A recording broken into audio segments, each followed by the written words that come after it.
No queremos iniciar sin antes presentarnos y agradecer su asistencia a nuestra conferencia. Mucho gusto, mi nombre es Angélica Mateus, gerente comercial de Trust Group, y para mí es un placer acompañarlos el día de hoy. Quiero contarles que somos una compañía que opera a través de 4 verticales de negocio, lo que nos ha permitido llegar a más de 6.000 casos de éxito. A continuación, realizaré una breve reseña de las verticales de negocio, con el fin de darles a conocer lo que nos ha llevado a este 2020, cumpliendo 17 años de trayectoria. Iniciamos con TG Pensiones. Gracias a nuestro equipo interdisciplinario,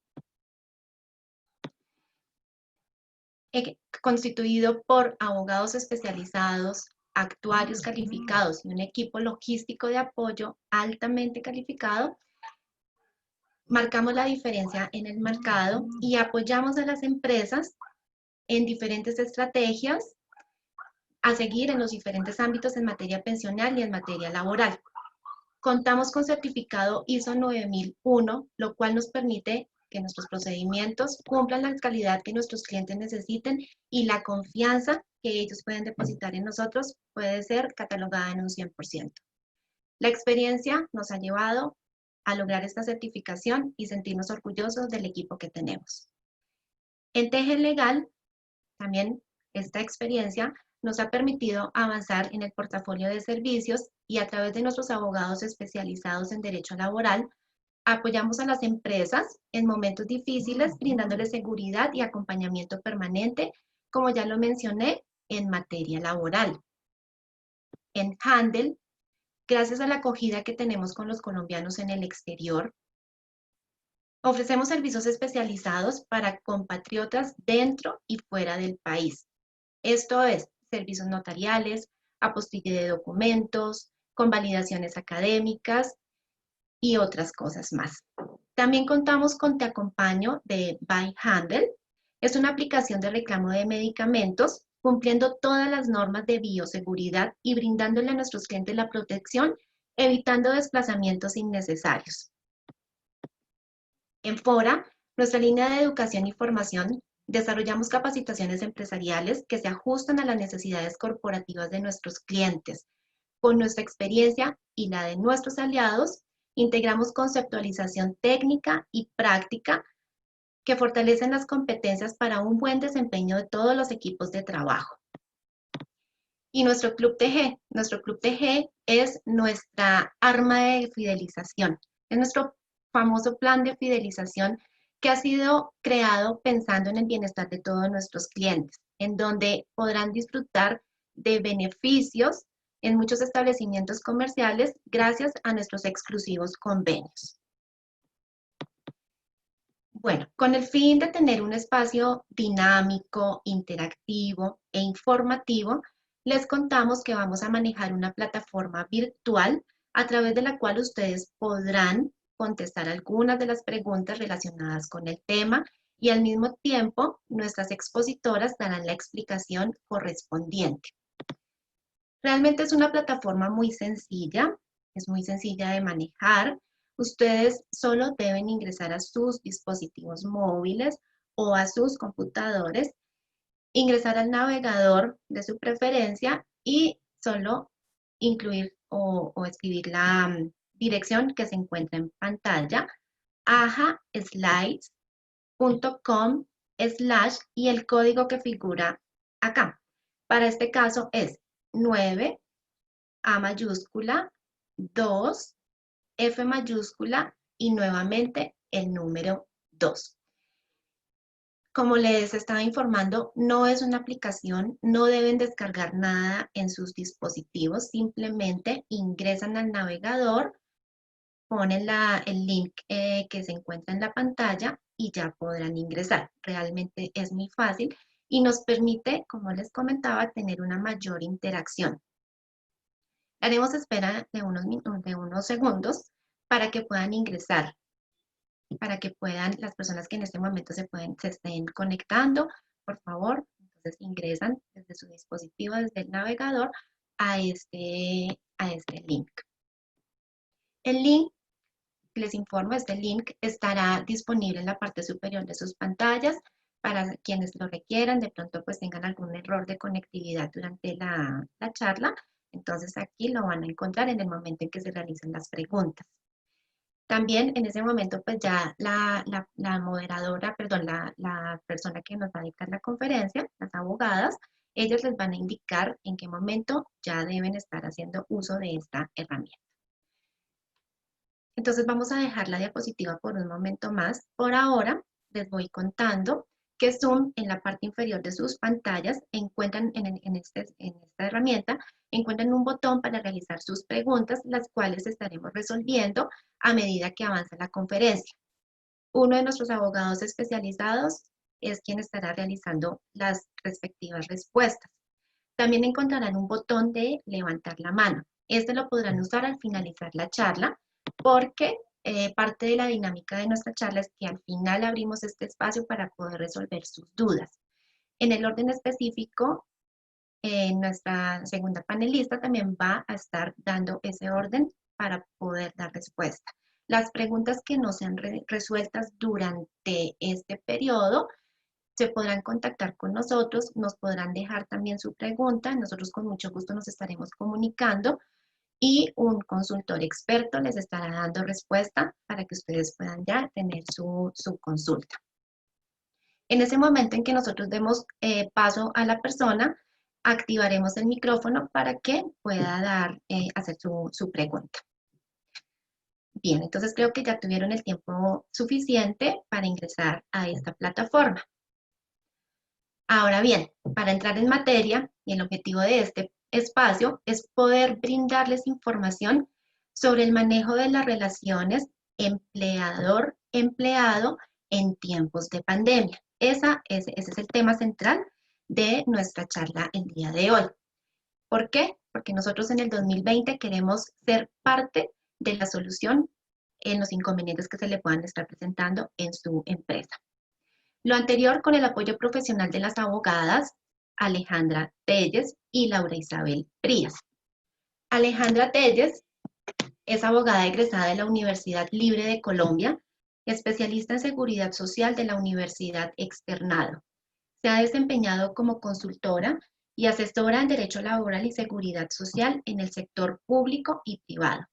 Cuenta con más de 10 años de experiencia profesional exclusivamente en el área del derecho laboral y seguridad social, asesorando a personas naturales y jurídicas en reclamos y procesos administrativos y judiciales. Y la doctora Laura Isabel Frías Mota, abogada egresada de la Universidad Militar Nueva Granada, consultora y asesora en derecho laboral y seguridad social de la firma TG Consultores, con especialización en Derecho Laboral y Seguridad Social con la Universidad del Rosario, con experiencia asesorando a personas naturales y jurídicas en reclamaciones administrativas ante el sector público y privado. Entonces, les damos la bienvenida, esperamos sea un espacio muy provechoso para ustedes y muy grato. Los dejo con la doctora Laura Isabel Frías. Gracias. Muy buenas tardes a todos los participantes en esta charla. Es para nosotros, pues TG Consultores, y para la doctora Alejandra Telles y para mí un placer acompañarlos en esta charla, que como ya lo expuso mi compañera, esta charla tiene como objetivo pues dar unos pequeños parámetros de cómo manejar las relaciones laborales en tiempo básicamente de pandemia o en este tiempo de emergencia social, económica y sanitaria en la que nos enfrentamos. En ese orden de ideas les presento la primera pregunta. Como lo explicó pues mi compañera hace un momento, la idea de esta charla es hacerla interactiva, conocer cuáles son las inquietudes que ustedes se han presentado en el tema y asimismo poder brindar de pronto una asesoría un poco más a fondo y poder resolver esas dudas que se han venido presentando.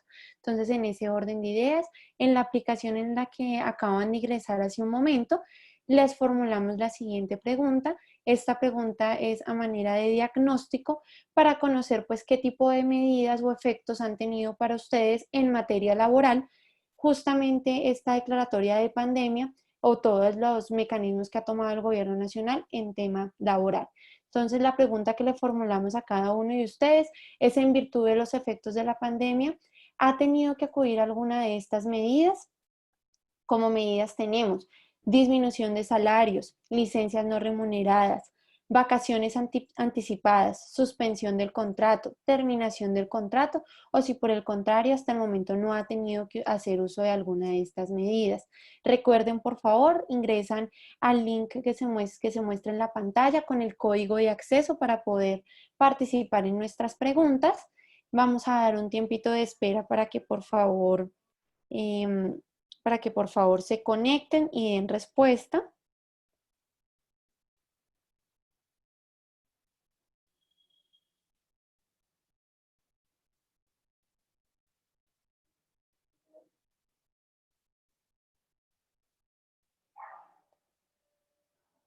Bueno, ya la mayoría de nuestros asistentes están respondiendo.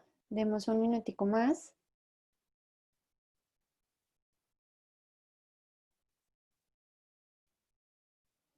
Listo, vamos a mostrar los resultados. Bueno, muy bien. Tenemos que la medida más utilizada hasta el momento en tiempos de pandemia ha sido las vacaciones anticipadas, seguida pues de la disminución del salario. Seguido a esto, entonces vamos a pasar a dar una breve explicación de cada una de estas medidas y lo que en materia laboral es importante que ustedes como trabajadores o empleadores conozcan. Entonces, en ese orden de ideas, vamos a hacer una pequeña contextualización del parámetro o los hechos a los que nos hemos venido enfrentando a raíz de la pandemia. Entonces, como todos conocemos, a finales del año 2019, esto es en diciembre, en el país de China, pues surgió una nueva enfermedad respiratoria conocida como el virus COVID-19, que se ha venido pues viralizando por el mundo y esto hace que la OMS, la Organización Mundial de la Salud, la declare como pandemia a partir del 12 de marzo. Subsiguiente a esto, pues nuestro gobierno también declaró una emergencia sanitaria a causa del virus COVID-19 también ese mismo día, el 12 de marzo, mediante la resolución 385.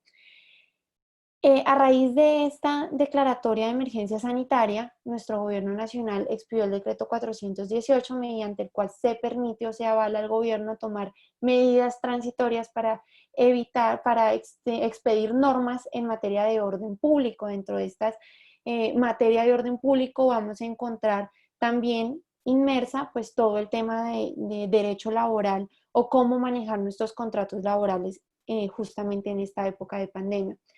Consecuencialmente, una de las medidas tomadas por el gobierno nacional para poder prevenir la propagación del virus ha sido el aislamiento preventivo obligatorio. Este aislamiento preventivo obligatorio, como todos conocemos, surgió a partir del 25 de marzo del 2020 y pues con la evolución de la pandemia ha venido prolongándose, inclusive ya tenemos que vamos hasta el 1 de agosto del presente año, justamente en aislamiento preventivo.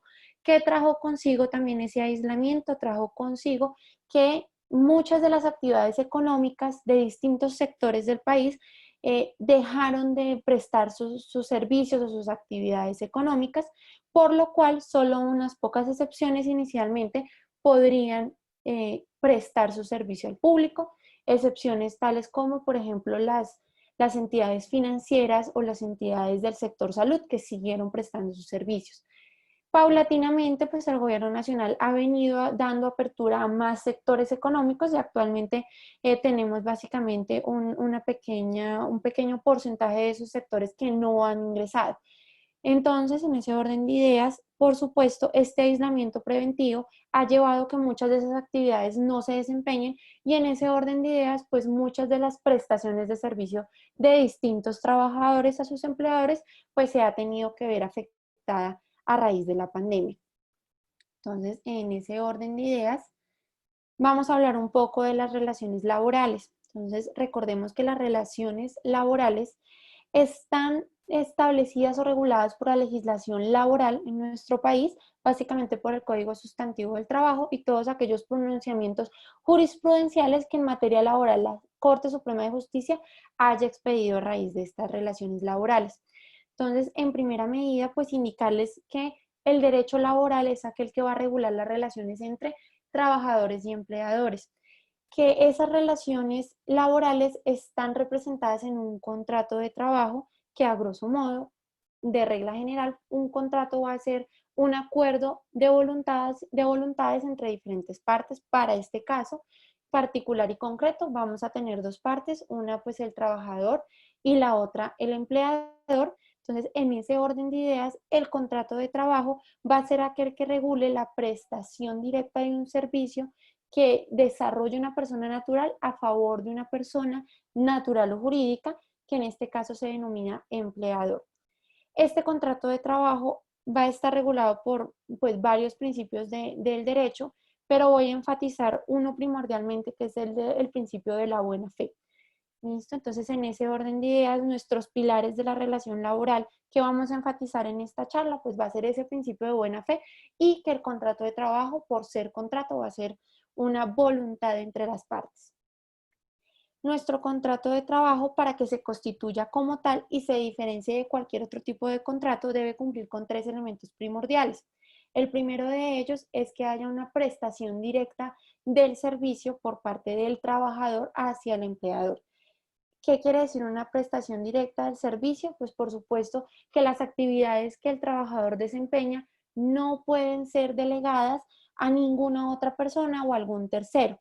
¿Listo? Por lo cual esa función la cumple única y exclusivamente el trabajador. El segundo elemento es la subordinación o dependencia. Esta subordinación o dependencia está ligada a las órdenes o directrices que pueda dar el empleador para que el trabajador desempeñe sus funciones, las condiciones básicamente en las cuales yo como trabajador voy a cumplir mis obligaciones contractuales. Y por último, se encuentra la remuneración pactada como prestación de ese servicio. ¿Cuál es esta remuneración? Pues es lo que todos conocemos como salario. En este punto quiero hacer énfasis en qué es salario. Pues el salario es toda aquella retribución que va a recibir el trabajador por parte del empleador como contraprestación del servicio que desempeña. Importante mencionar que dentro de la cápite de salarios, por mencionarlo de alguna manera, también encontramos todos aquellos auxilios o bonificaciones que el empleador entregue a su trabajador como, pues puede ser como contraprestación de su servicio. Sin embargo, si esos auxilios o bonificaciones de mera liberalidad no son reconocidas de manera ocasional o transitoria, no van a constituir salario y no van a ser parte de aquel ingreso base bajo el cual me van a liquidar todas mis prestaciones laborales y todas mis prestaciones sociales. ¿Listo? Adicional a esto, en este punto, tampoco constituye salario aquella remuneración o sumas de dinero que reciba para poder desempeñar mis funciones. ¿Listo? Esto les pongo un ejemplo. Pueden ser los auxilios de rodamiento que les entregamos a nuestros mensajeros para que ellos puedan justamente desempeñar esa labor de mensajería. Esto no es denominado salario porque no es una retribución del servicio que le está prestando y tampoco entra dentro de su haber patrimonial, por lo cual pues no va a entrar dentro del salario. Dicho esto, entonces vamos a hablar básicamente de las medidas que se han tomado por el Ministerio del Trabajo. Previo a entrar a este acápite, sí es importante mencionarles que como quiera que nuestro contrato laboral es un acuerdo de partes, nuestro Código Sustantivo del Trabajo en su artículo 50 permite que por vicisitudes económicas o distintas emergencias que se llegaren a presentar, permite al empleador y al trabajador hacer una revisión del contrato en aras de que se pueda adaptar la funcionalidad de ese contrato a las situaciones o condiciones actuales que se han venido presentando. Por supuesto, estas vicisitudes y estos inconvenientes deben ser debidamente probados en la mayor de sus partes pues, por el empleador en aras de poder demostrar el motivo por el cual se va a modificar el contrato. Por supuesto, partimos de la premisa de que si no llegaría a haber acuerdo entre las partes es justamente porque las modificaciones que se quieren hacer del contrato pues van a ser en contra de aquellos beneficios que contractualmente se han pactado. Entonces, a raíz de este artículo, pues el Ministerio del Trabajo lo que ha hecho es adaptar nuestro Código Sustantivo del Trabajo para poder aplicar las medidas que ya están reguladas en este código a la situación de pandemia o emergencia económica, social y sanitaria en la que nos hemos venido enfrentando. Entonces, en ese orden de ideas, Vamos a pasar a exponerles a grosso modo cada una de las medidas que el Ministerio del Trabajo ha avalado para poder regular estas relaciones laborales en tiempos de pandemia. Para este acápite, pues voy a pasarle la palabra a mi compañera, la doctora Alejandra Telles, para que por favor nos continúe con la explicación de cada una de estas medidas. Muchas gracias.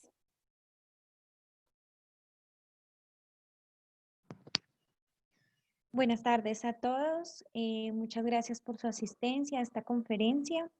Entonces, para tener en cuenta cuáles son las medidas que el Ministerio de Trabajo ha establecido precisamente para atender todas esas contingencias que se pueden presentar a raíz de la emergencia económica que ha generado pues la pandemia, se emitió en primer lugar la circular 021 del año 2020. Y antes de entrar a determinar pues, cuáles fueron esos lineamientos o esas recomendaciones que da el Ministerio de Trabajo, es importante precisar que lo que busca el Ministerio, como lo venía estableciendo la doctora Isabel, es precisamente que las empresas eviten en todo momento suspender los contratos o inclusive darlos por terminados, por cuanto lo que busca el Ministerio de Trabajo es proteger el empleo y por ende pues da estas recomendaciones. Se establece que son lineamientos o recomendaciones, luego entonces no tienen una obligatoriedad como tal para los empleadores, pero pues sí son criterios guía para las empresas que están viéndose afectadas por esta emergencia. La primera sugerencia por parte del ministerio es el casa, y ese trabajo en casa, digamos que pues no estaba regulado, lo que estaba regulado era el teletrabajo, entonces es una medida que pues de alguna manera es novedosa, y pues las empresas se han venido como enfrentando a toda esta situación de en qué condiciones pues debe el trabajador en casa desempeñar sus funciones. Entonces aquí en esta circular del ministerio, el ministerio pues establece cuáles son esas características. Entonces partimos de la base de que el trabajo en casa es porque es una situación ocasional, temporal y excepcional. Entonces, siendo temporal y excepcional, el empleador podría autorizar el trabajo en casa para cualquier tipo de actividad, obviamente garantizando que el trabajador pues tenga las herramientas y todas las condiciones ambientales para desarrollar estas funciones. Sin embargo, establecemos desde ya pues la primera de esas diferencias con el teletrabajo, y es que aquí las herramientas de trabajo pues inicialmente las suministraba o las proveía el mismo trabajador, a diferencia del teletrabajo, que en el teletrabajo sí es el empleador que debe garantizar todas las condiciones de conectividad, las herramientas, inclusive está obligado a pagar proporcionalmente cuotas de servicios públicos, etcétera. Entonces las figuras son muy diferentes en cuanto al trabajo en casa y al teletrabajo. Más adelante vamos a ver que el ministerio se ocupa en otra de sus circulares en el trabajo en casa precisamente por su falta de regulación. En el trabajo en casa también lo que plantea el gobierno a través del ministerio es que este trabajo en casa pues se permita tener la jornada laboral habitual que venía teniendo el trabajador en su lugar de trabajo, y que si se excede esta jornada laboral, pues obviamente hay un recargo nocturno o un recargo por trabajo suplementario, trabajo extra, a diferencia del teletrabajo, que en el teletrabajo sí, pues no hay ese derecho a que el trabajador pues reclame horas extraordinarias o trabajo nocturno, lo que no significa pues que se pueda imponer altas cargas de trabajo, pero pues las figuras sí son distintas en cuanto al teletrabajador y el trabajador en casa. El teletrabajo es la segunda de las medidas que el ministerio sugiere, a las cuales se debe acudir, y pues ya el teletrabajo sí estaba regulado en la ley 1221 del año 2008, en el artículo segundo, y es una forma de organización laboral como tal, que consiste en el desempeño de esas actividades, valga la redundancia, laborales, con el apoyo o el soporte de tecnologías de la información y la comunicación, para el trabajo y el contacto del trabajador y la empresa, pues no va a ser de forma presencial o física en un sitio de trabajo específico. En este caso, en el teletrabajo sí interfiere la administradora de riesgos laborales, y pues a raíz de, digamos, toda la regulación que el teletrabajo ha avanzado de forma jurisprudencial y legal, pues ya establecemos que se deben hacer unas visitas al sitio de trabajo, garantizando o con el objetivo de que las condiciones de trabajo y todas las características, todos los riesgos a los que se puede ver expuesto el teletrabajador estén cubiertos y conocidos por la ARL. Esos riesgos pueden ser físicos, biológicos, ergonómicos o psicosociales. Y ahí viene la primera inquietud, y es: el teletrabajador va a estar expuesto a los mismos riesgos que el trabajador en casa, porque lo que encontramos ahora, las organizaciones que han optado por enviar a sus trabajadores a que desempeñen sus funciones desde su casa, es que esos riesgos psicosociales y riesgos ergonómicos pues siguen estando vigentes, latentes, por cuanto nuestros trabajadores comparten sus espacios de trabajo con sus hijos, con sus familiares, están expuestos a ruidos, de pronto las condiciones de iluminación no son las óptimas, entonces todo esto debe ser analizado por el empleador en el momento de tomar esta medida del teletrabajo o del trabajo en casa. Otra de las diferencias del teletrabajo, pues es precisamente todas las condiciones de las horas extras, que ya lo había mencionado, y que deben incluir pues todas estas condiciones al programa de seguridad y salud en el trabajo. La tercera sugerencia o herramienta que plantea en esta circular el ministerio es tener una jornada laboral flexible. Como regla general, pues sabemos que la jornada laboral establecida es de 8 horas diarias y 48 horas semanales. No obstante, pues en virtud de esta pandemia y también para evitar la conglomeración, digamos, de trabajadores en la misma área, o inclusive para facilitar el transporte de nuestros trabajadores que no estén todo el tiempo movilizándose en horas pico, pues se plantea la jornada laboral flexible, de tal manera que se pueda laborar 10 horas diarias sin lugar a establecer un recargo por esas 2 horas adicionales a las primeras 8 horas. Y pues igual sucede para la jornada que es de 36 horas, entonces se permite que la jornada diaria no sea superior a 8 horas. Entonces, esa es una de las opciones también que plantea el Ministerio de Trabajo. Vacaciones anuales anticipadas y colectivas, vimos que fue una de las opciones que nuestros asistentes más votaron en la pregunta, pues por cuanto es una de las medidas tal vez como que más a la mano tenían las empresas, sobre todo en el mes de marzo, donde no sabíamos realmente cuánto iba a durar pues esta emergencia, ¿no? Entonces, las vacaciones anuales, obviamente por cada año de trabajo el trabajador tiene derecho a un periodo de 15 días hábiles consecutivos para esas vacaciones. Entonces, lo que hicieron o lo que se sugiere a las empresas es que revisaran en sus bases de datos qué trabajadores tenían vacaciones pendientes por disfrutar o aquellos que las tenían ya acumuladas, y pues fue como la primera medida que tomaron.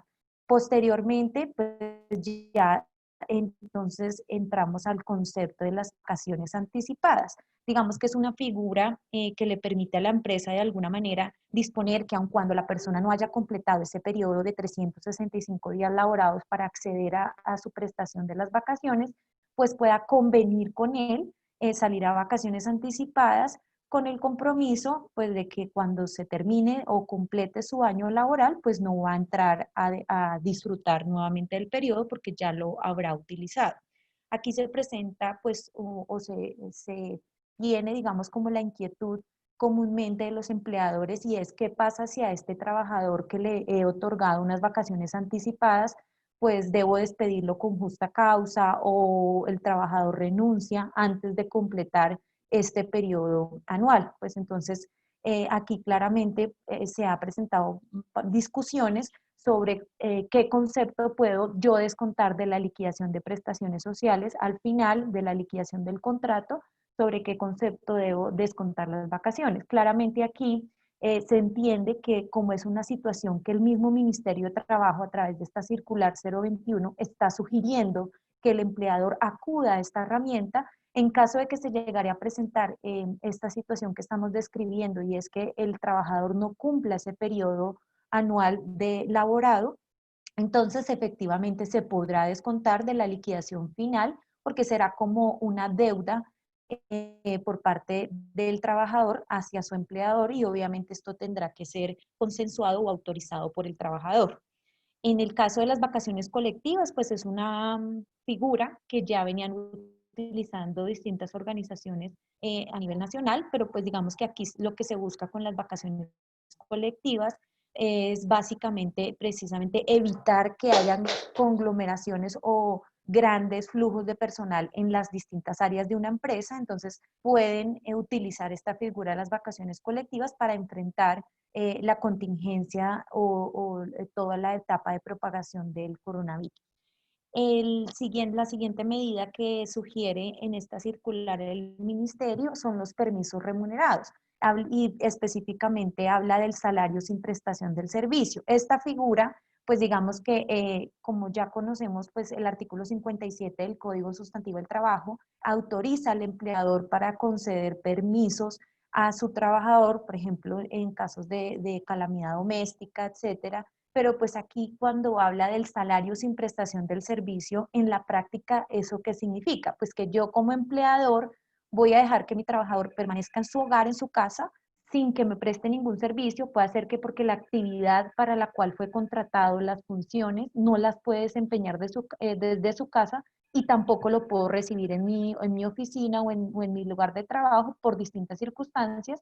Entonces, aquí hay un compromiso por parte del empleador de seguir asumiendo el pago del salario sin que haya una prestación del servicio. Naturalmente, esto es una figura un poco utópica porque pues no todas las organizaciones podrán soportar tener a sus trabajadores en casa sin que produzcan o generen un ingreso a la compañía, y pues aquí ya vendrá toda la parte de la concertación con el trabajador, precisamente como hablaba la doctora Isabel al inicio de la charla, y es pues que el contrato de trabajo es un acuerdo de voluntades y así como es un acuerdo de voluntades, yo podría posteriormente cambiar estas condiciones de ese acuerdo de voluntades ajustándolo a las nuevas circunstancias generadas por la pandemia.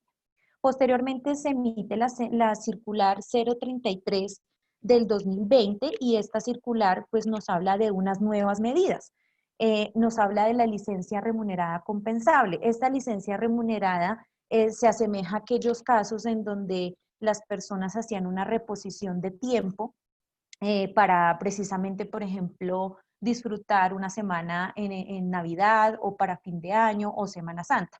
Entonces, aquí la propuesta del ministerio es que las empresas propongan a sus trabajadores otorgar unas licencias remuneradas sin la prestación del servicio con la condición de que cuando pase pues toda esta emergencia, la persona lo va a pagar con tiempo de servicio. Por eso se llama licencia remunerada compensable. Entonces será lo contrario a las licencias o a los acuerdos que se hacían antes para Navidad o Semana Santa. Y aquí es, le pago su salario, usted no trabaja, pero cuando ya pase toda esta emergencia y usted pueda venir a prestar el servicio, me paga con su trabajo en unos acuerdos que se puedan hacer con el trabajador. Obviamente, pues respetando pues todos los lineamientos para evitar abusos del derecho por parte del trabajador o por parte del empleador.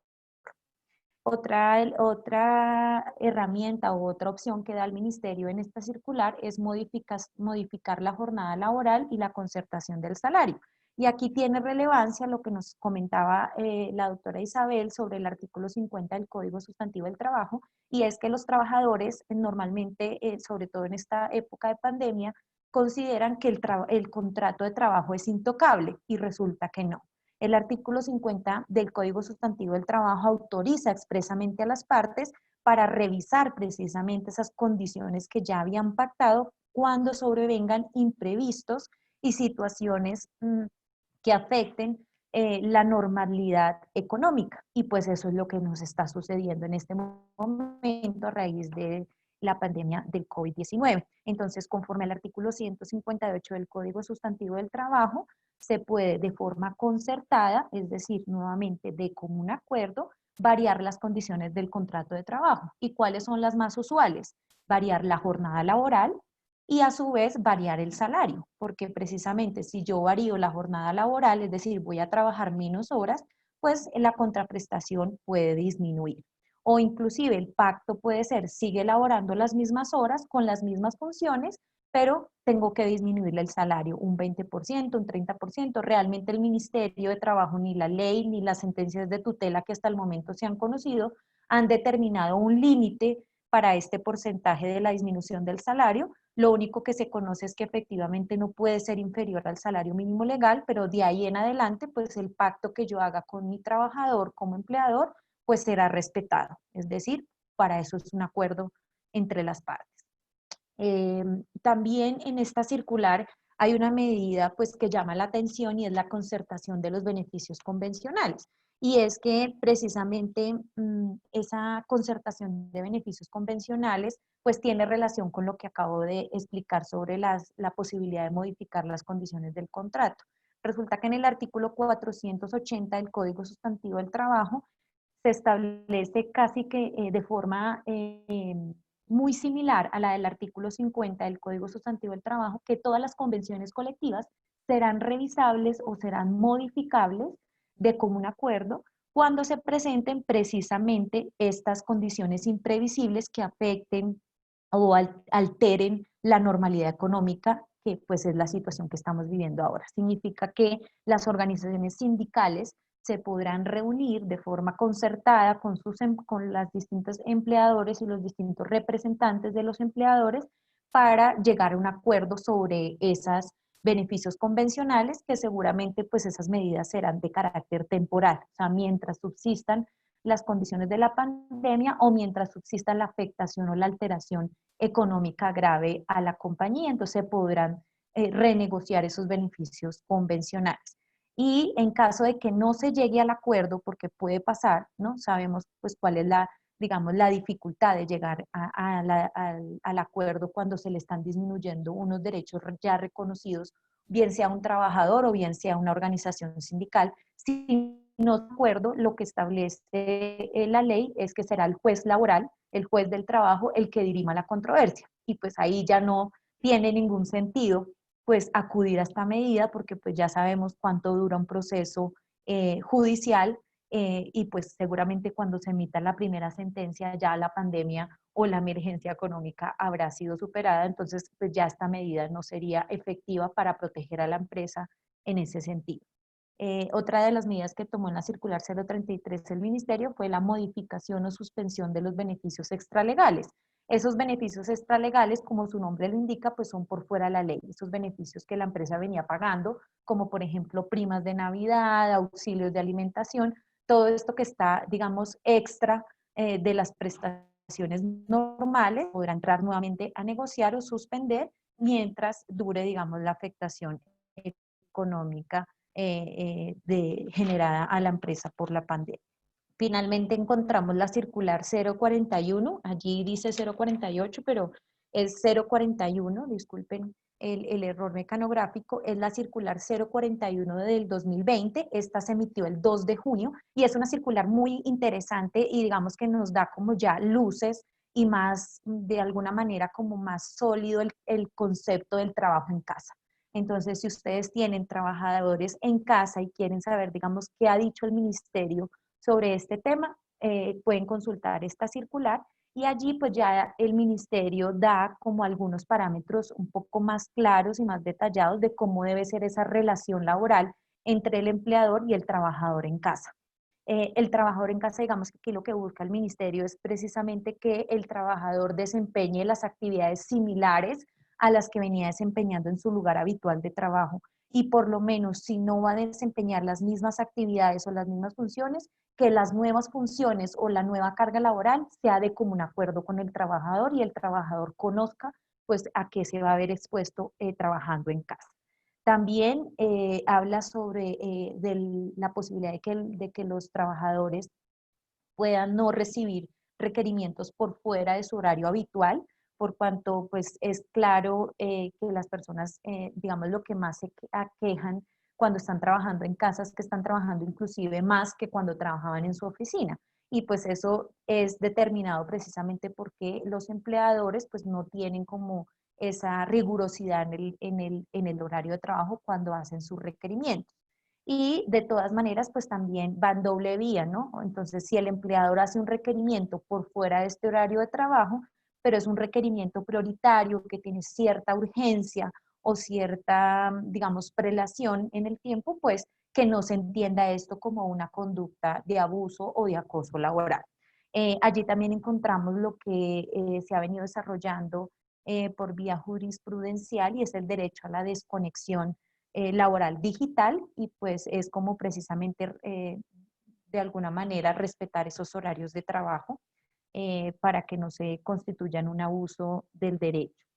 En este caso también se establece la diferencia entre el teletrabajador y el trabajador en casa respecto de las horas extras, recargo nocturno, por cuanto aquí sí al trabajador en casa se le deben reconocer su trabajo extra, su trabajo suplementario, sus dominicales, a diferencia del teletrabajador, ¿no?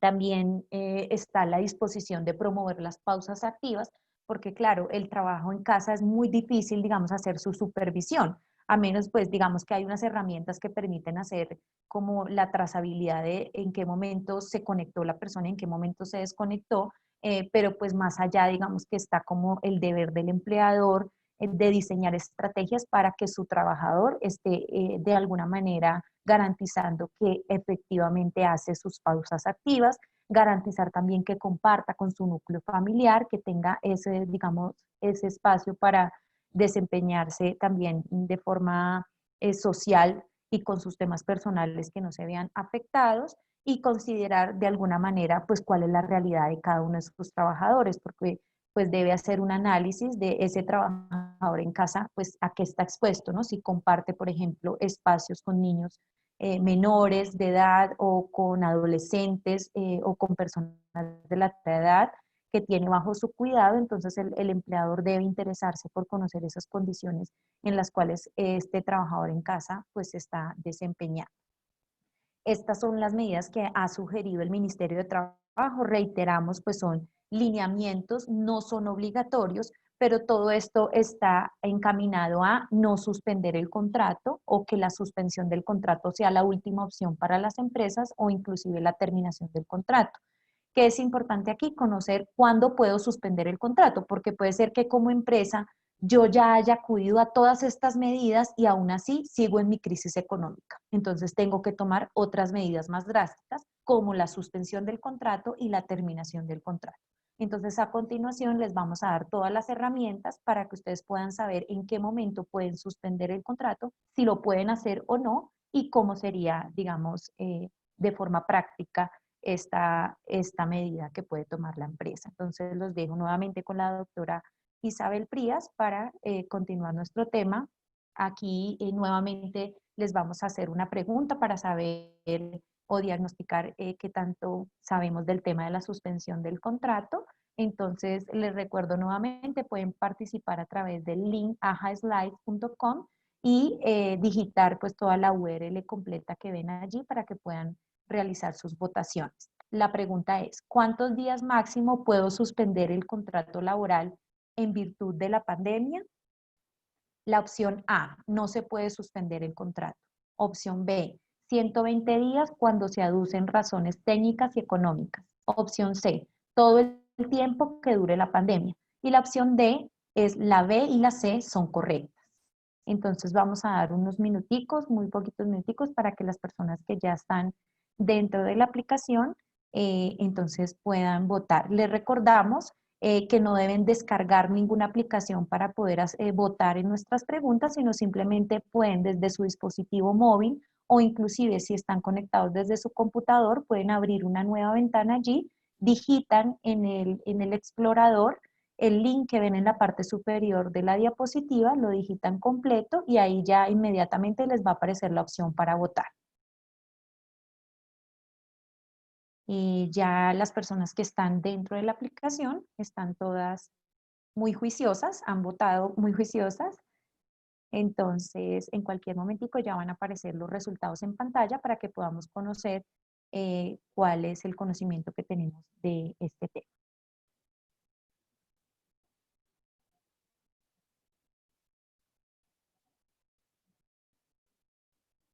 Yo creo que ya podemos mostrar los resultados, doctora Isabel. Perfecto. Entonces, ¿cuántos días máximo se puede suspender el contrato laboral en virtud de la pandemia? Entonces, la gran mayoría respondió la B y la C son correctas. Entonces, efectivamente, la respuesta correcta es la B y la C son correctas. ya vamos a ver en detalle cuáles son las distintas o en qué condiciones se puede suspender el contrato y cuáles serían los efectos del mismo. Los dejo con la doctora Isabel.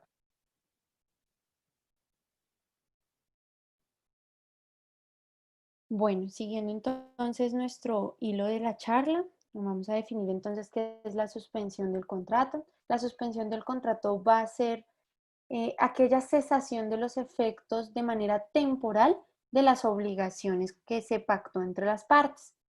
Por regla general, el artículo 64 del Código Civil indica que cualquier contrato puede ser suspendido por fuerza mayor o caso fortuito. Esto, pues, por regla general. Recordemos, nosotros estamos hablando, el punto que estamos definiendo el día de hoy, pues es un contrato de trabajo, por lo cual van a haber más causales adicionales a la fuerza mayor o caso fortuito por las cuales podríamos llegar a suspender nuestro contrato laboral. ¿Cuáles son los efectos entonces de la suspensión de ese contrato laboral? Para el trabajador va a ser dejar de prestar el servicio para el cual fue contratado para el empleador. Y para la empresa o el empleador va a ser dejar de cancelar las prestaciones laborales y salariales que en virtud del contrato se pactaron o se derivan. Importante sí hacer una premisa o una aclaración en este punto, y es que en el caso de las empresas sí va a haber una cesación de efectos para el pago de salarios y de prestaciones laborales, más no para aquellos aportes o cotizaciones que se deban hacer al sistema integral de seguridad social. Entiéndase como tal, pues los sistemas de seguridad en pensión, salud y riesgos laborales. Como quiera que en caso de que ocurra alguno de estos o alguno de los riesgos que amparan estos sistemas, pues es el empleador el que va a tener que asumirlos directamente, por lo cual, pues en aras de no dejar desprotegido al trabajador, que pues por regla general en nuestro derecho laboral es la parte débil del contrato, pues se deja por regla jurisprudencial sobre todo, sea constitucional o por la Corte Suprema de Justicia, se ha establecido que el empleador tiene la obligación de que durante la suspensión del contrato de trabajo cancele lo correspondiente a las prestaciones sociales. Estas son pues los aportes a los sistemas de pensión, salud y ARL. Entonces, esto es una pregunta para ver si estaban, pues, por supuesto, atentos y si el tema de suspensión del contrato les quedó claro. Entonces, por favor, vuélvanse a conectar a nuestro link que aparece en pantalla con el código de acceso y por favor respóndanos o indíquenos cuáles son los efectos de la suspensión del contrato laboral. Tenemos como opciones de respuesta: la A, se deja de pagar salarios y prestaciones al trabajador; la B, se deja de pagar aportes a seguridad social; la C, se deja de prestar el servicio por parte del trabajador; y la número D, perdón, el literal D, la opción A y C son verdaderas. Bueno, demos unos minuticos más a que respondan. Recuerden, no deben descargar ninguna aplicación, solamente ingresar al link que aparece en pantalla y por favor regalarnos su votación o su respuesta.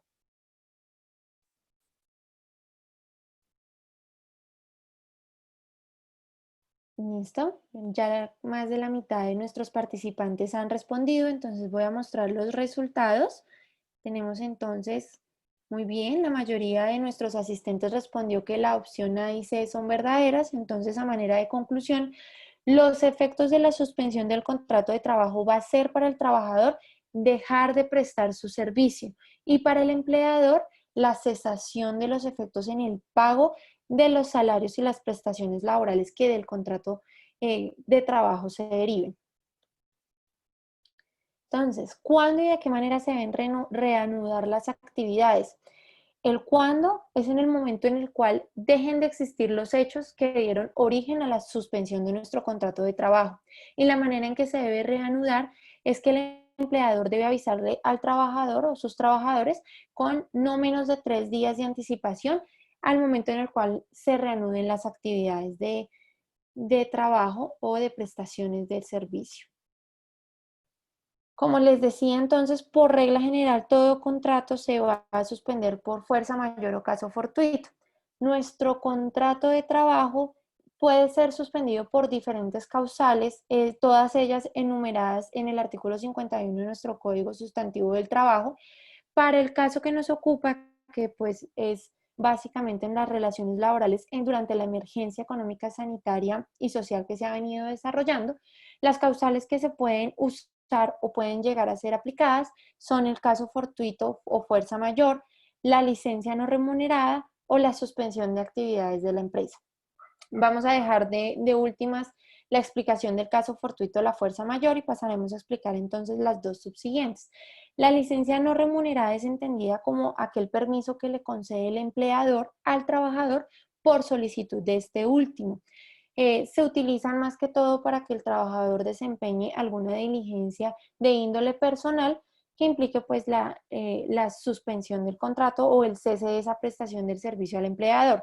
Esta licencia no remunerada por regla general no es obligatoria concederla por parte del empleador y va a estar sujeta pues a la necesidad de la prestación del servicio. Como quiera que si la prestación de ese servicio que desarrolla el trabajador para el empleador es indispensable, pues en ese orden de días no va a ser concedida la licencia no remunerada. En efectos de la pandemia, pues se propone como alternativa, pues esa licencia no remunerada, esta debe venir acompañada de la autorización previa por parte del trabajador para que pueda ser otorgada por el empleador, es decir, no va a ser concedida de manera unilateral por el mismo, por este último, por el empleador, y requiere justamente de la voluntad de las partes para la cesación de sus efectos.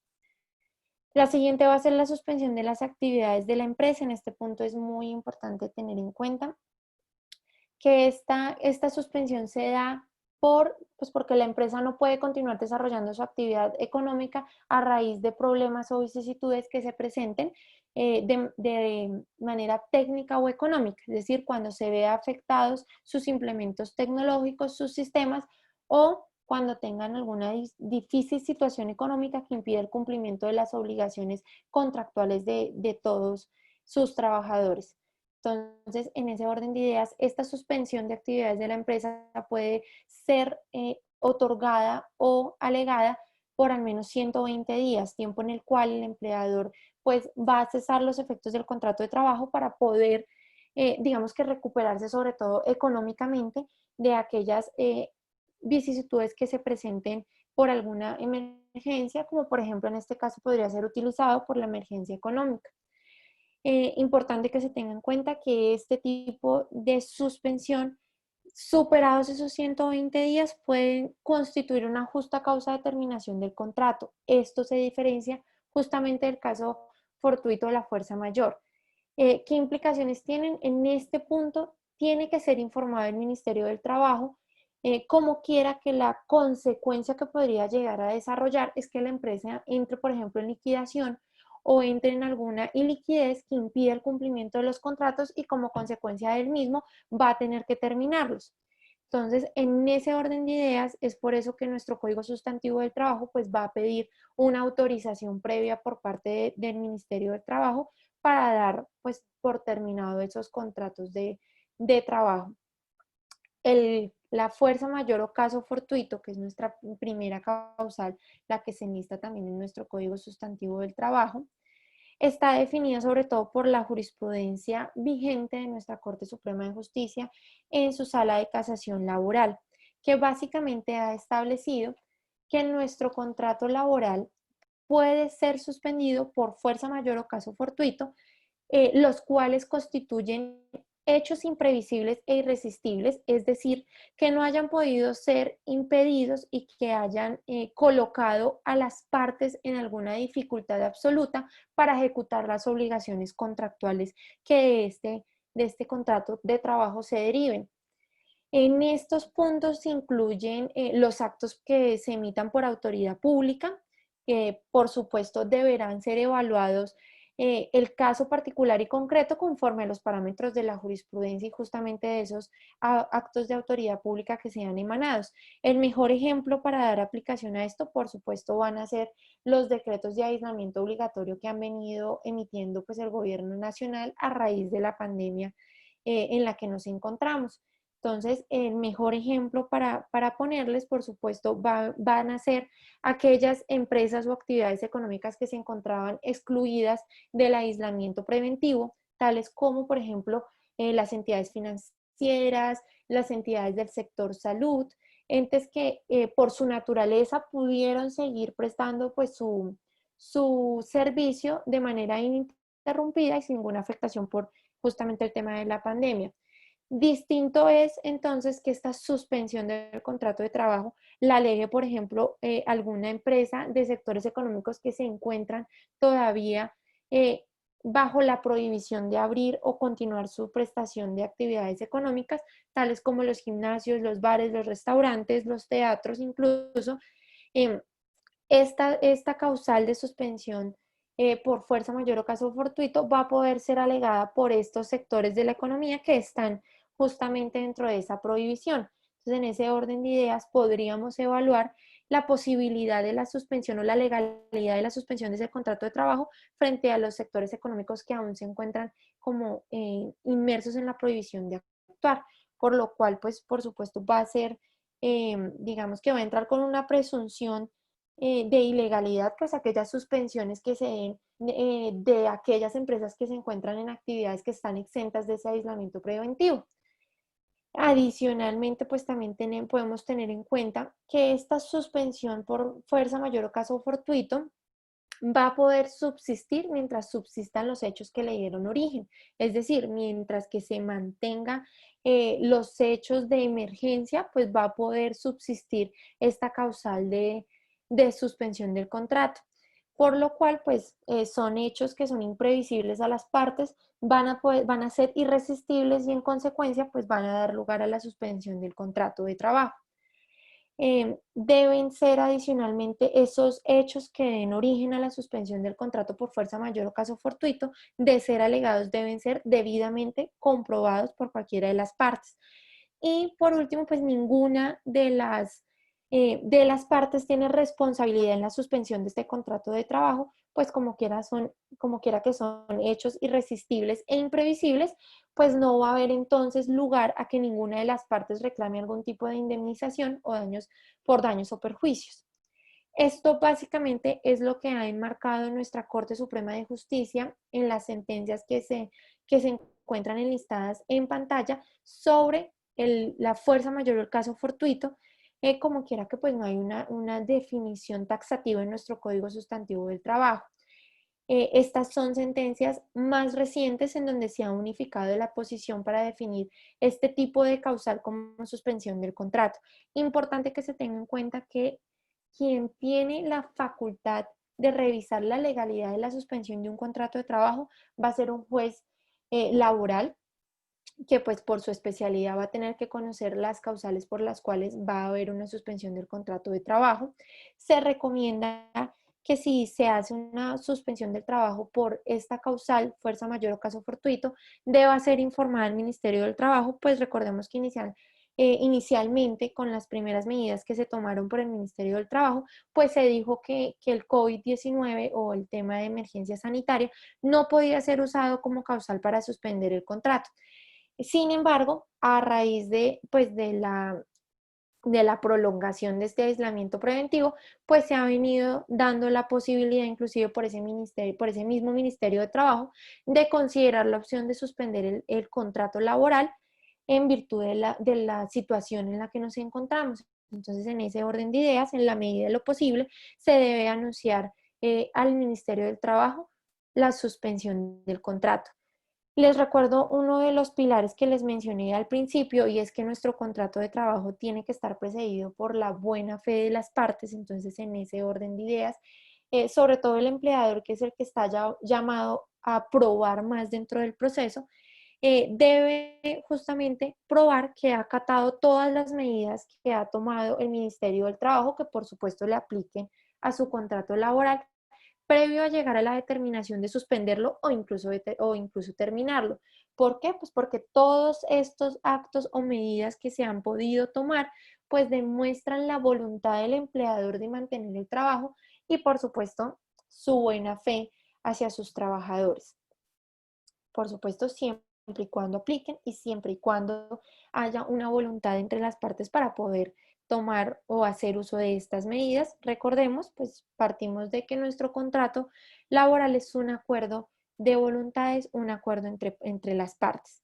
En esto sí quiero hacer la aclaración de que la fuerza mayor o el caso fortuito e inclusive la causal tercera que estábamos mencionando, que es el cese de las actividades de la empresa, son causales de suspensión del contrato que se alegan por el empleador, es decir, que son tomadas de manera unilateral por el mismo, y lo que debe tener presente el empleador es que debe tener los suficientes elementos probatorios de por qué está dando la suspensión, es decir, que respalden la legalidad de ese actuar o de esa suspensión, en aras de que en caso de que se presente algún conflicto de orden laboral o incluso constitucional por sede de acción de tutela, pues tenga los elementos probatorios y de juicio suficientes para demostrar que obró de buena fe y que obró o tomó esas medidas en aras de proteger el empleo o el contrato laboral que justamente se busca amparar bajo las medidas que el Ministerio del Trabajo ha descrito.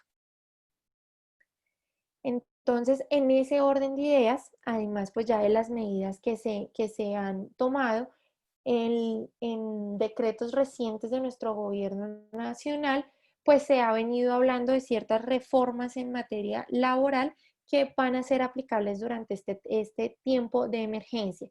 Doy el paso a la doctora Alejandra Telles para que por favor nos explique el proceder de estos nuevos decretos. Muchas gracias, doctora Laura Isabel. Bueno, entonces, en medios de comunicación hemos escuchado varias de estas medidas o reformas, como lo han llamado en algunas ocasiones, que específicamente pues van a entrar a beneficiar o al empleador o al trabajador en esta época de pandemia.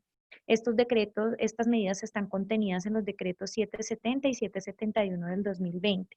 La primera de ellas es que se establecieron 2 jornadas laborales o nuevas jornadas laborales. Y esto con el fin, o digamos, la ventaja de esto es permitir que la jornada laboral que antes teníamos de 8 horas, inclusive pueda ser de 12 horas diarias, sin que se pueda entender que esas 4 horas adicionales tienen un recargo extra o un recargo nocturno. Entonces se podrá dividir la jornada laboral en 4 días a la semana para que la persona pueda descansar 3.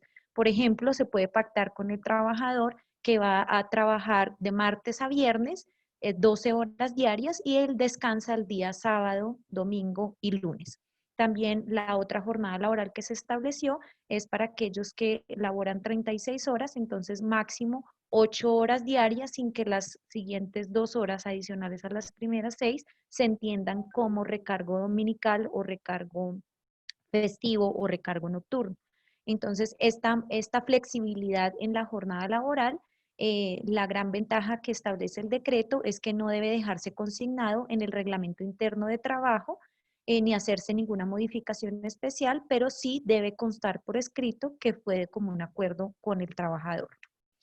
La siguiente de las medidas pues fue el cambio en el pago de los dominicales y festivos, precisamente en aras de garantizar pues que las empresas tuvieran esa, doctora Isabel me colabora con el siguiente slide, para que las empresas tuvieran esa facilidad en el pago de los festivos y dominicales.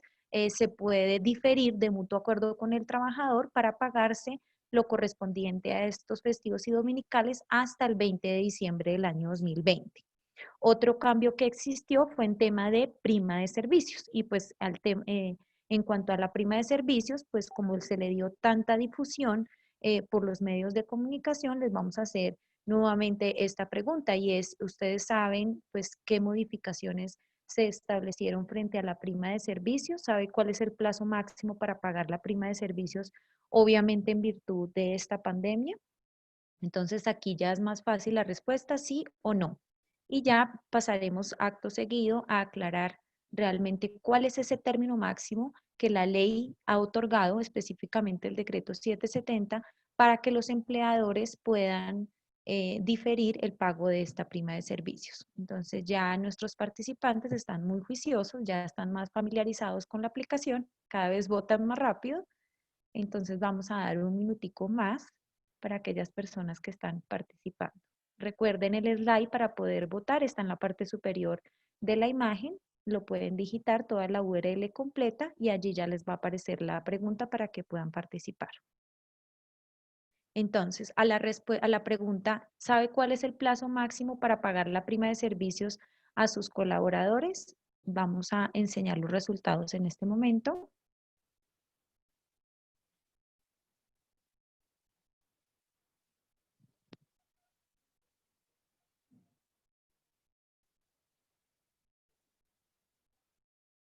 Doctora Isabel, no salen los resultados.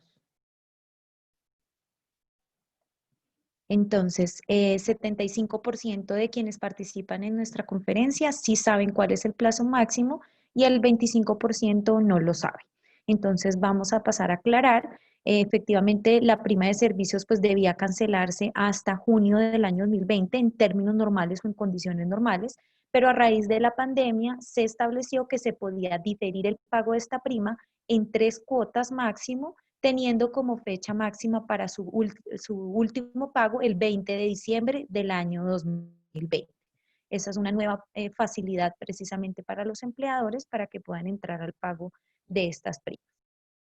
También hubo un cambio en cuanto al pago de la comisión cesante, creo que es el slide que sigue, doctora Isabel, el pago de la protección al cesante, y esto implica que como pues cada vez hay más desempleados en nuestro país, pues cada vez más personas acudieron a su caja de compensación para acceder a este subsidio a la protección de cesante. Este subsidio inicialmente era por 6 meses, donde les hacían el pago a la Seguridad Social en salud y pensiones sobre un salario mínimo durante 6 meses, y pues a raíz de este decreto, pues ya ese beneficio se redujo de 6 meses a 3 meses. Esto con la finalidad de garantizar que más personas puedan acceder a este subsidio o a esta ayuda, por cuanto cada vez que pasa el tiempo, pues son más los desempleados. Entonces lo que busca aquí el gobierno es tener mayor cobertura de protección y que por lo menos estos desempleados pues tengan una protección siquiera por 3 meses.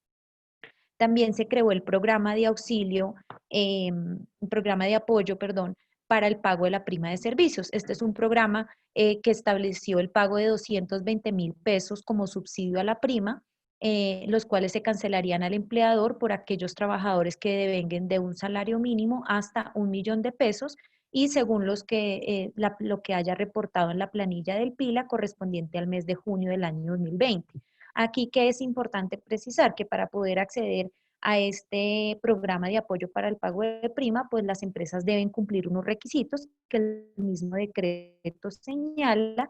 Dentro de ellos estableció que las personas que son beneficiarias de este subsidio al pago de la prima de servicios serán personas naturales, personas jurídicas, consorcios y uniones temporales, cuya constitución haya sido anterior al 1 de enero del año 2020, que estén inscritas en el registro mercantil y que demuestren, este es el aspecto importante, deben demostrar que necesitan este aporte estatal por cuanto se vieron afectadas o se vieron disminuidas en sus ingresos de por lo menos 20%. Entonces, para eso pues deberán presentar todos sus balances, todos sus soportes contables, tributarios, etcétera, para poder acceder a este beneficio. No podrán participar de este programa las entidades o empresas que tengan una participación de la nación del 50% de su capital o más.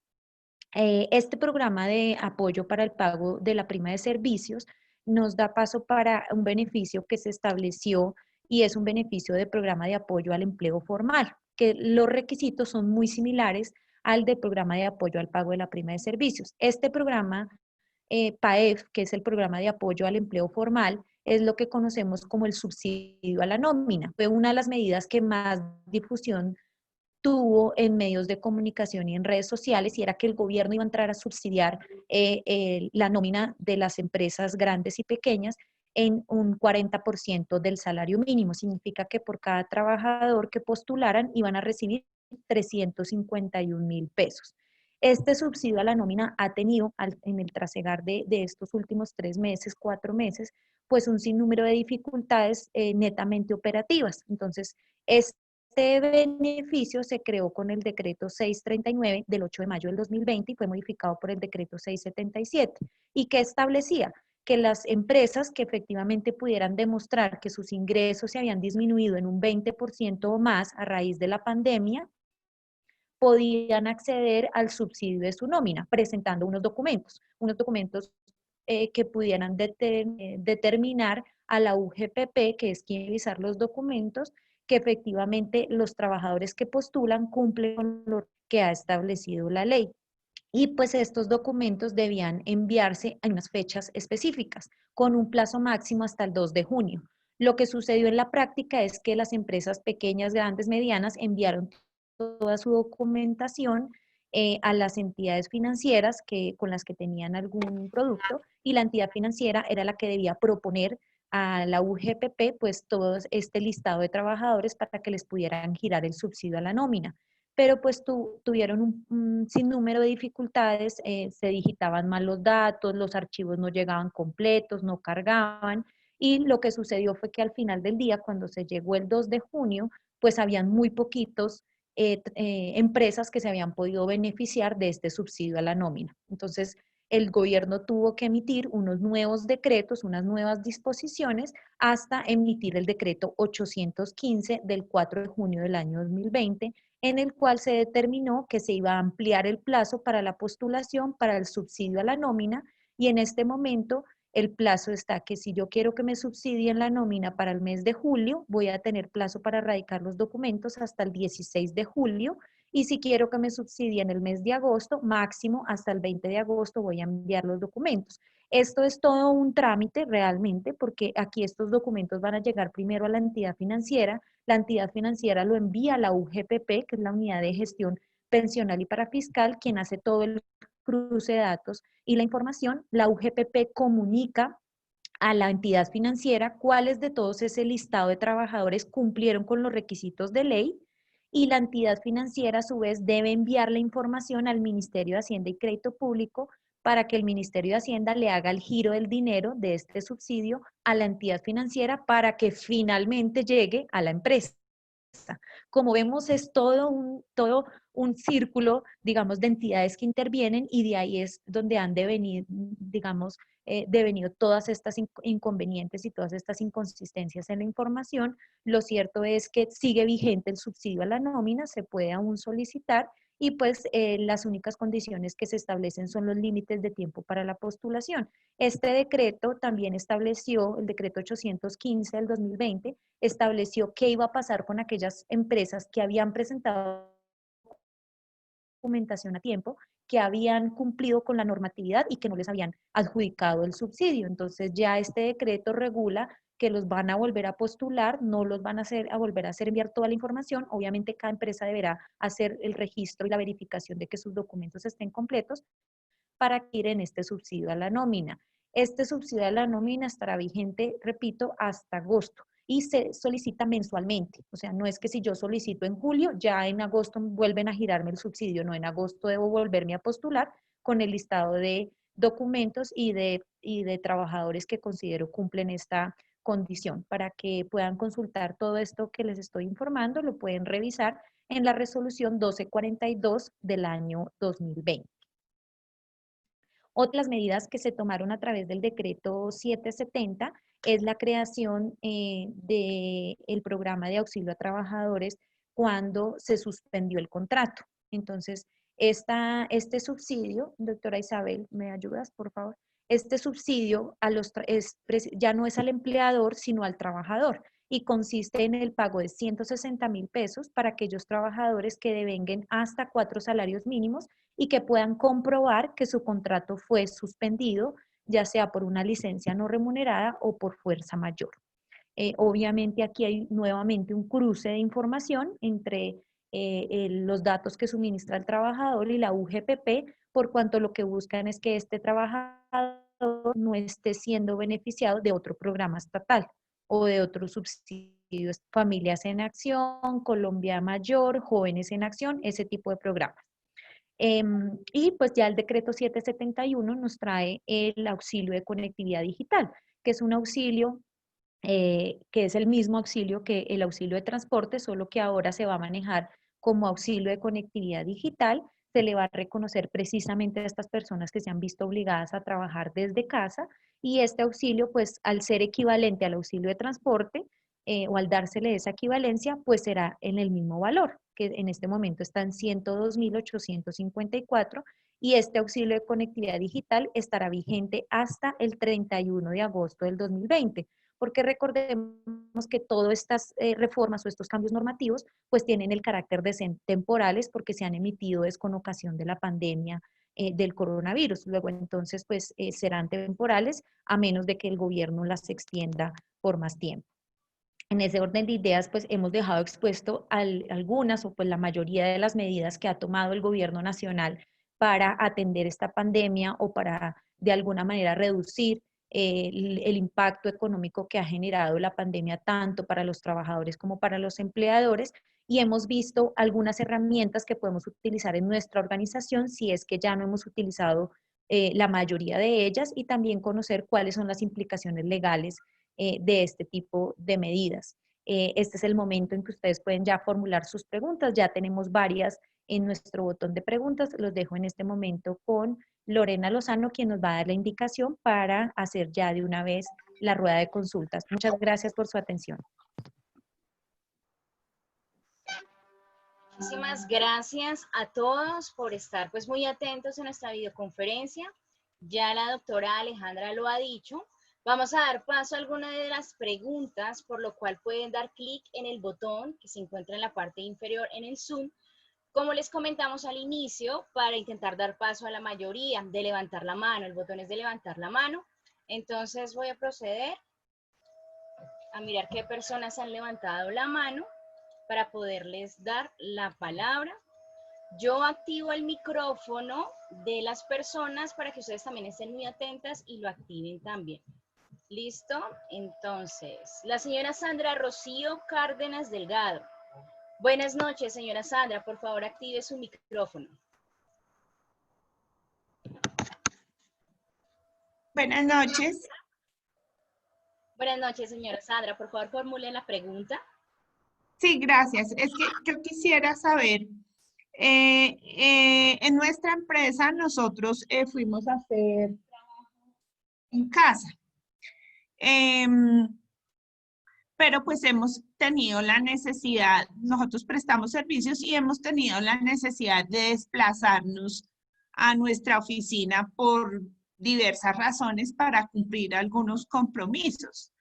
En ese orden de ideas, algunos compromisos laborales, evidentemente. ¿Puede el empleador tener algún problema al solicitarnos que nos desplacemos hasta las instalaciones de la empresa? Es decir, ¿hay alguna restricción? ¿El tema del aislamiento lo prohíbe? ¿Yo como trabajador me puedo oponer? Básicamente es eso. Si mi empleador me lo puede solicitar, si yo me puedo oponer. Listo, señora Sandra. Pues por regla general, primero que todo, las implicaciones de cualquier tipo de accidente o desarrollo de una enfermedad laboral, que sería la que se vendría a desarrollar en caso de que subsista algún riesgo, algún accidente o el desarrollo de alguna enfermedad, que con ocasión al empleo se desarrolle cuando usted sale en el cumplimiento de las funciones del empleador, digamos que hablando en este tema puntual que sería, entiendo yo, digamos, su preocupación por el tema del virus y que llegaría a contagiarse, por ir a cumplir alguna de las obligaciones que le indicó el empleador en algún sitio distinto a donde desempeña usualmente sus labores o en su casa. Entonces, en ese orden de ideas, lo primero que debo indicarle es que el COVID-19 no es entendido como una enfermedad laboral para aquellas personas que no hagan parte del sector de salud o los empleados administrativos de esas entidades de salud.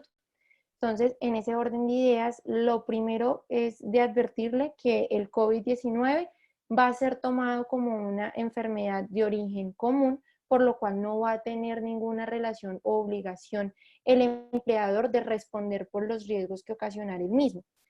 Sin embargo, también nuestra legislación laboral ha indicado que toda enfermedad laboral se puede, o accidente de trabajo se puede desarrollar con ocasión al desempeño de sus funciones. Es decir, que usted usted como trabajador tendría la obligación de entrar a probar que, pongamos el ejemplo, en este caso, se contagió con el virus COVID-19 con ocasión a la realización de alguna orden que le emitió su empleador.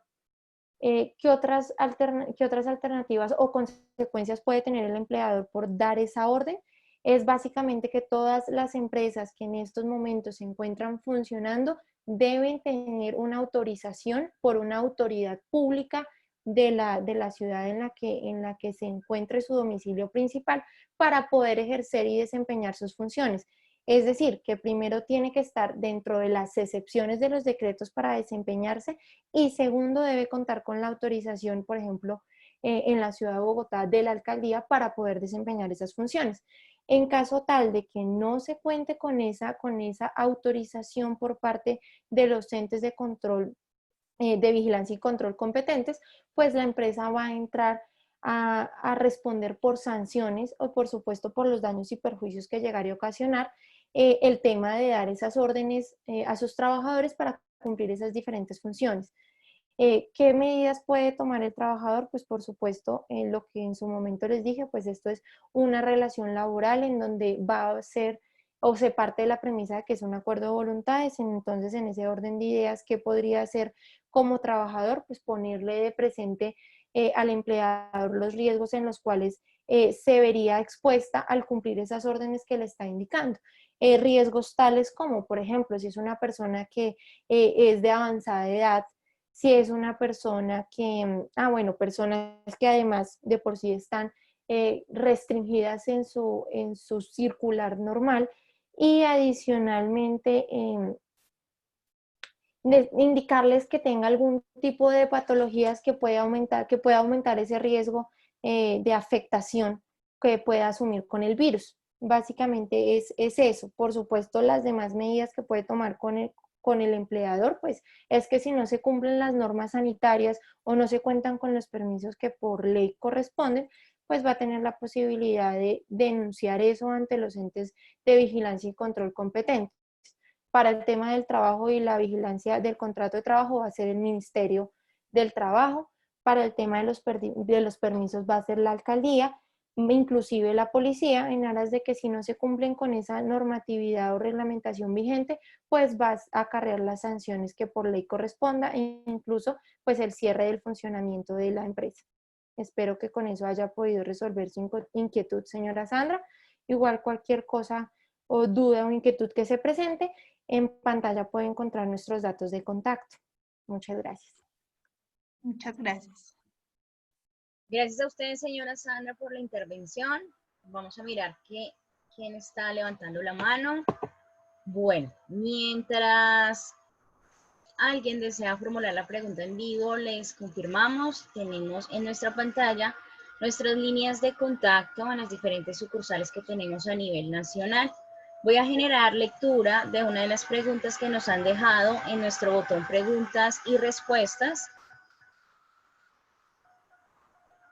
Entonces dice, si la empresa no ha realizado la visita a la casa del trabajador para verificar las condiciones de trabajo, ¿qué implicaciones podría tener? Muchas gracias. Bueno, este es un espectador anónimo, no nos dejó su nombre, entonces gracias por la pregunta. Efectivamente, como les explicamos durante la conferencia, este trabajo en casa pues hasta ahora se está como regulando y desarrollando. Lo cierto es que las administradoras de riesgos laborales sí están haciendo un trabajo conjunto con las empresas precisamente para identificar cuáles son los riesgos a los que se pueden ver expuestos los trabajadores. Significa que si no hay una visita o no hay un conocimiento, sino pleno, por lo menos, digamos, virtual, de las condiciones en las que el trabajador está desempeñando sus labores en casa, pues podría presentarse por ejemplo, una objeción por parte de la ARL en caso de que se presente alguna enfermedad laboral o accidente de trabajo, porque no se le reportó a la ARL pues las condiciones en las que estaba haciendo este trabajo en casa, así sea temporal este colaborador. Por ende, lo que invita al Ministerio de Trabajo siempre es que estos empleadores notifiquen a las ARLs, pues que esa ejecución de esas labores de ese trabajador se van a hacer de forma temporal desde su casa, para que a su vez la ARL brinde todo el acompañamiento y brinde todas, digamos, las actividades de promoción y prevención de riesgos para suministrar el soporte no solo al empleador, sino también al trabajador, como lo hablábamos de pausas activas, todas las recomendaciones sobre postura, ubicación de los elementos de trabajo y toda la retroalimentación que amerita, digamos, hacer un trabajo en casa con el empleador. A su vez, el empleador pues también debe comunicar a sus trabajadores pues cuáles son los canales de comunicación para efectos de reportar un accidente de trabajo, a través de qué medios lo pueden hacer, y también es obligación por parte del empleador hacer un seguimiento del estado de salud y hacer recomendaciones de autocuidado para prevenir el contagio del coronavirus. Luego, entonces, sí es una directriz de alguna manera, si no está en una ley, pero sí es una directriz que se colige, digamos, de todos los decretos y las resoluciones y circulares que ha emitido el gobierno sobre esta materia, en que el empleador debe actuar de forma conjunta con la ARL para que no se incumplan estas obligaciones. Puede verse inmerso inclusive en alguna sanción por parte del ministerio, o lo más grave en este caso, desde el punto de vista de la asegurabilidad, es que el administrador a riesgos laborales pueda no responder por las prestaciones económicas si llega a suceder algún siniestro. Doctora Alejandra, muchísimas gracias. Tenemos dos preguntas que hace la misma persona y ha estado muy activo en el chat, ese señor Carlos Cárdenas. La primera pregunta que nos hace dice: después de los 4 meses de suspensión, ¿no queda otra alternativa de liquidación si las condiciones económicas de la empresa así lo establecen? Esa es la primera. La segunda dice: si no estoy mal, el ministerio solo autoriza a liquidar un número de empleados en proporción a los trabajadores con que cuenta. ¿Esto es cierto?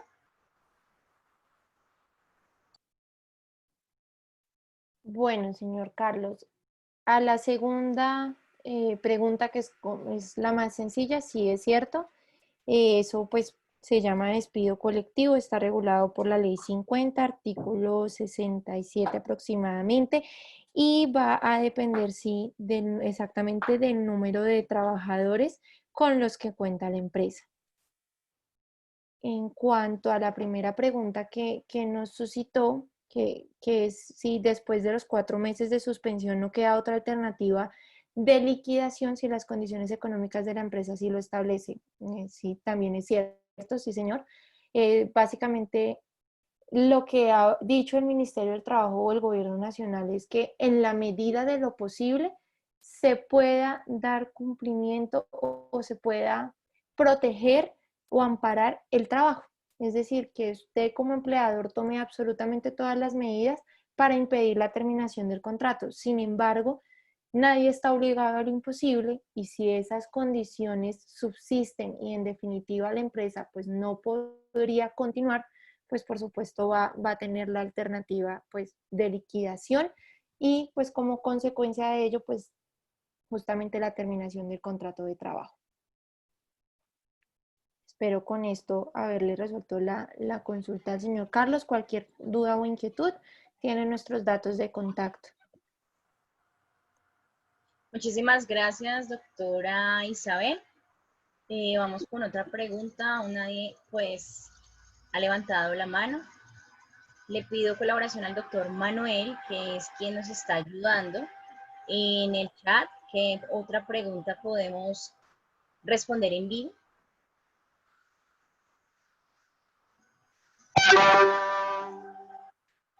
Listo, creo.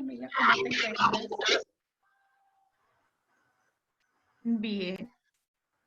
Bueno, creería que esta pregunta del señor César García Potes dice: después de 4 meses de pandemia, son muchos los despidos injustificados. ¿Qué se debe hacer? Si la mayoría de las pequeñas y medianas empresas cerraron por la dificultad económica, Quizá con las empresas grandes, quizás se evitarían tantos perjuicios, pues a esta hora el trabajo en casa es muy minimizado. ¿Qué se puede hacer? Diría yo que sería un desgaste jurídico.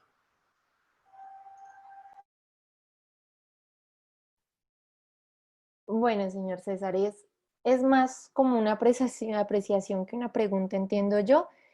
Por supuesto, si las condiciones de la pandemia ha desarrollado dificultades económicas, sobre todo para aquellas empresas pequeñas y medianas, las pymes, pues por supuesto este tipo de empresas pues van a poder hacer uso en menos proporción de las medidas o alternativas que ha dado el Ministerio de Trabajo para mitigar los daños, es decir, para suspender o culminar el contrato de trabajo.